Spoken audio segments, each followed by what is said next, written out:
A paz do Senhor Jesus, povo de Deus, louvado seja o nome do Senhor Jesus por mais uma semana, onde estamos, aleluia, firme na leitura da palavra. E hoje nós vamos iniciar, aleluia, o livro de Lamentações de Jeremias. Louvado seja o nome do Senhor Jesus. E nós vamos ver, assim como Jeremias havia predito a queda de Jerusalém, que Jerusalém ia ser cativa, levado, aleluia, para a Babilônia. Este livro, Lamentações de Jeremias, registra 5 lamentações pela cidade caída. Que este livro, que esta palavra, que cada capítulo, ele venha falar ao meu e ao seu coração, em nome de Jesus. Nós estaremos lendo o capítulo 1 e o capítulo 2 de Lamentações e a carta aos Hebreus, no capítulo 10, do versículo 1 ao versículo 18. Iniciamos nossa leitura em nome de Jesus. Lamentações, capítulo 1. As tristezas de Jeremias. Como está abandonada Jerusalém, a cidade que antes vivia cheia de gente, era respeitada no mundo inteiro, mas agora parece uma viúva. A rainha entre as nações hoje não passa de uma escrava. Ela chora a noite inteira, as lágrimas correm pelo seu rosto, dos seus antigos amigos não ficou nenhum para consolar, todos eles a traíram e agora são inimigos dela. O povo de Judá foi levado para longe da sua pátria e sofre como um escravo em trabalhos forçados. Eles moram em outros países e não têm descanso.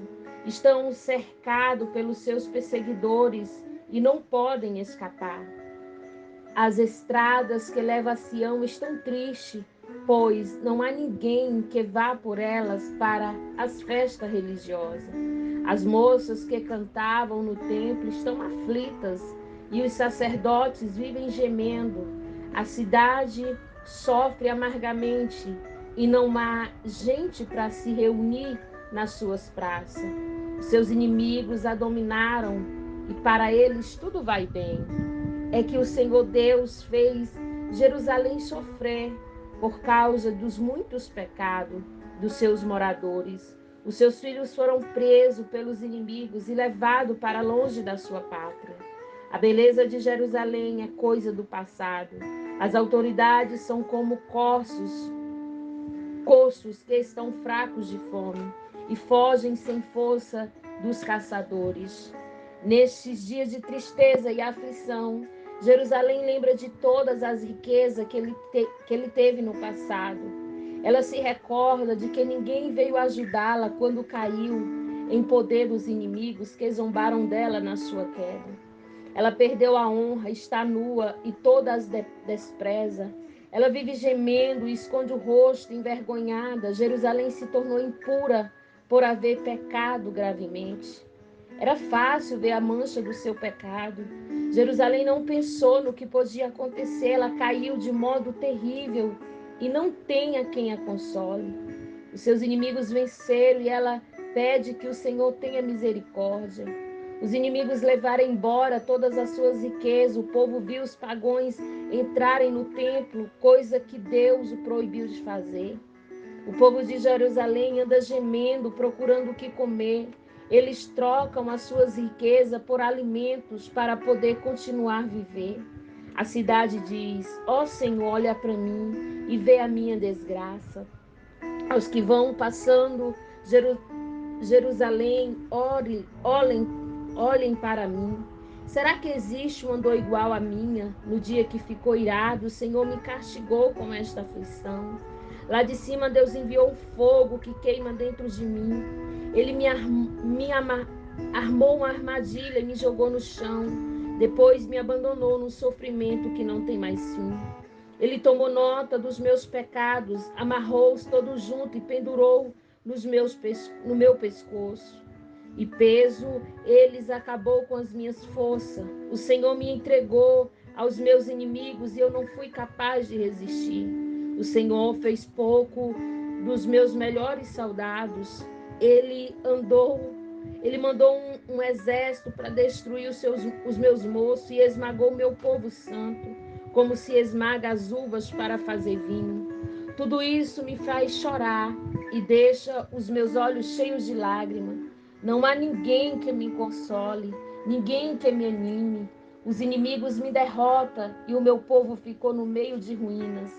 Eu estendo as mãos, mas ninguém quer me ajudar. De todos os lados, o Senhor mandou inimigo contra mim. E eles me tratam como se eu fosse uma coisa nojenta. Mas o Senhor é justo e me castigou, pois eu me revoltarei contra os seus mandamentos. Todos os povos escute, veja a minha dor, as minhas moças e os meus moços foram levados para longe como prisioneiro. Pedi ajuda aos meus aliados, mas eles me traíram. Os sacerdotes e as autoridades morreram nas minhas ruas enquanto procurava comida para poder continuar a viver.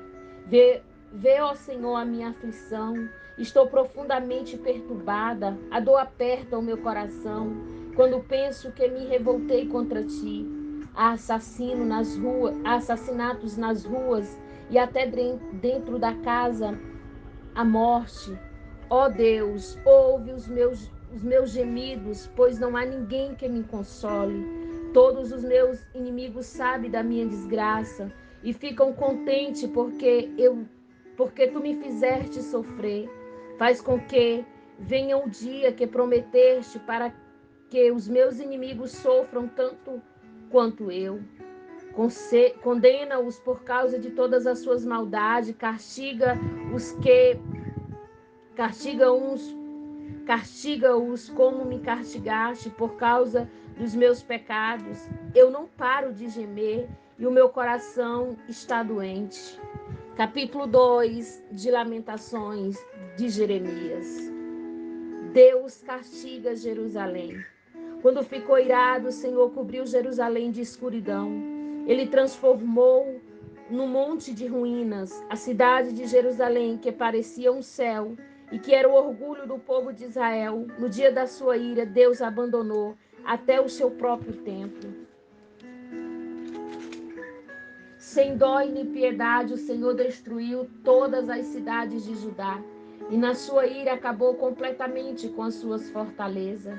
Ele jogou por terra, humilhados, o reino de Judá e as suas autoridades. No calor da sua ira, Deus acabou de uma vez com o poder de Israel. Quando os inimigos chegaram, ele não quis os ajudar e ainda se jogou contra nós como um fogo que destrói tudo ao seu redor.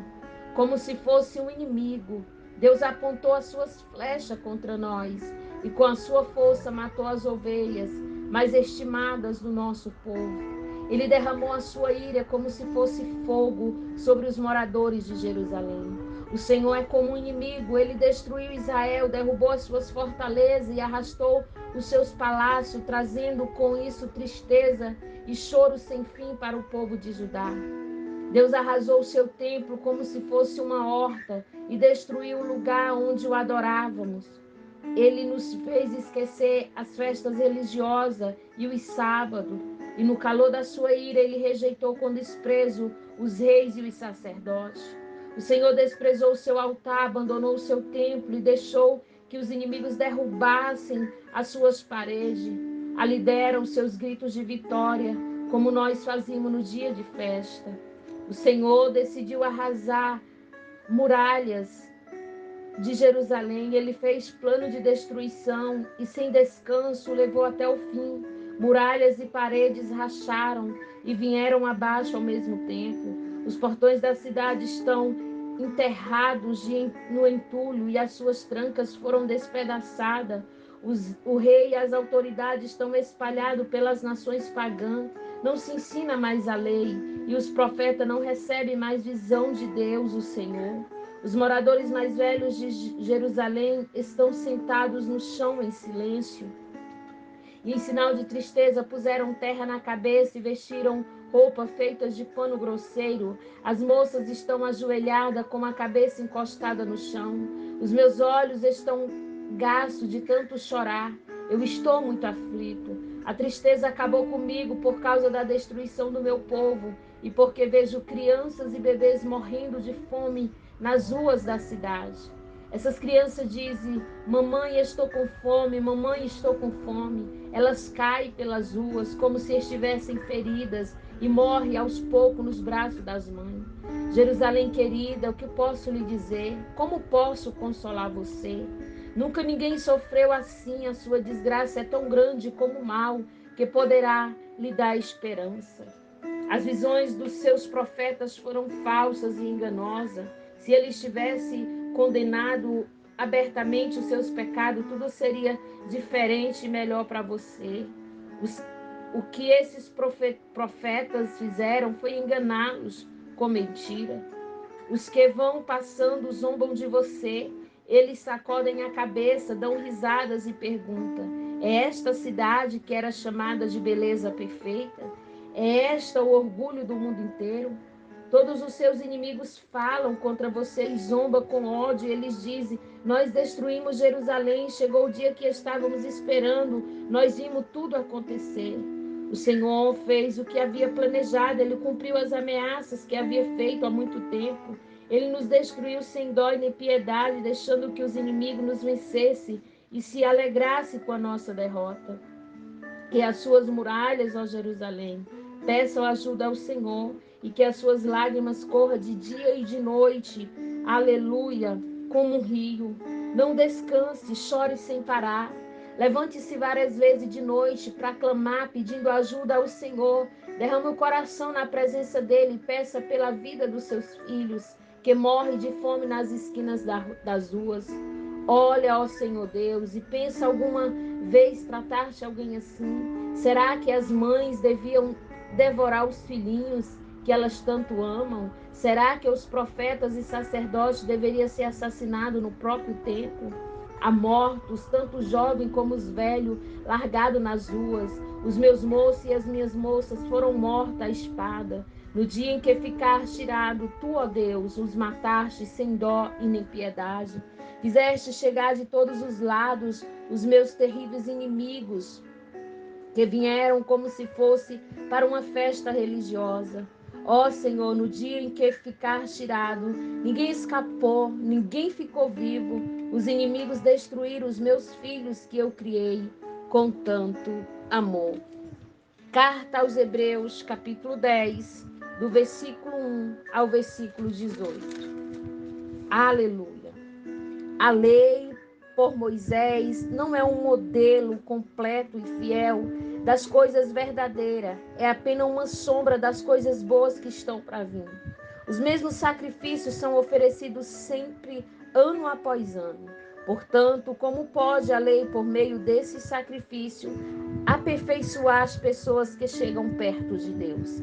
Se as pessoas que adoram a Deus tiverem sido purificados dos seus pecados, não se sentiria mais culpados de nenhum pecado e todos os sacrifícios terminariam. Em vez disso, esses sacrifícios realizados ano após ano servem para fazer com que as pessoas lembrem dos seus pecados, pois o sangue de touros e de bodes não pode de modo nenhum tirar os pecados de ninguém. Por isso Cristo, ao entrar no mundo, disse: Tu, ó Deus, não queres animais oferecidos em sacrifício e nem ofertas de cereais, mas preparaste um corpo para mim.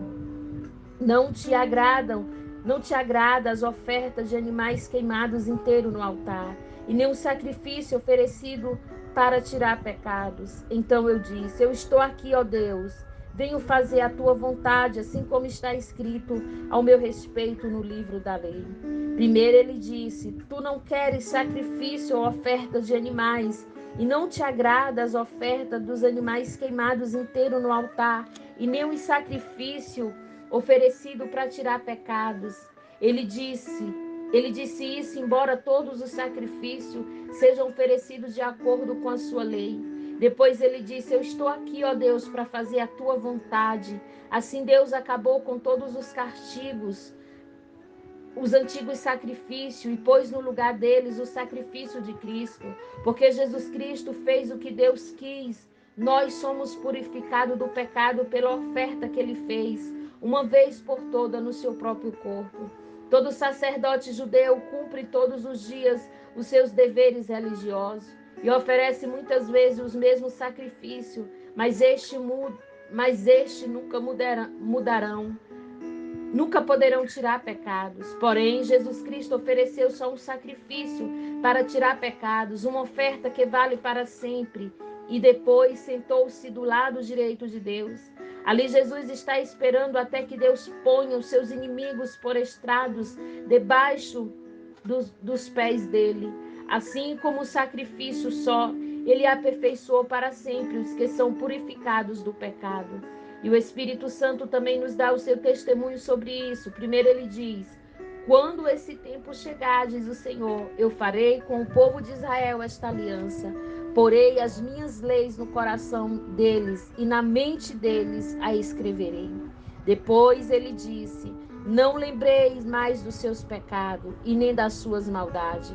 Assim, quando os pecados são perdoados, já não há mais necessidade de oferta para tirá-los. Essa foi a nossa leitura do dia 13/11 de 2023. Que o Senhor possa cada dia falar ao seu coração através da sua palavra, em o nome de Jesus. Que Deus os abençoe.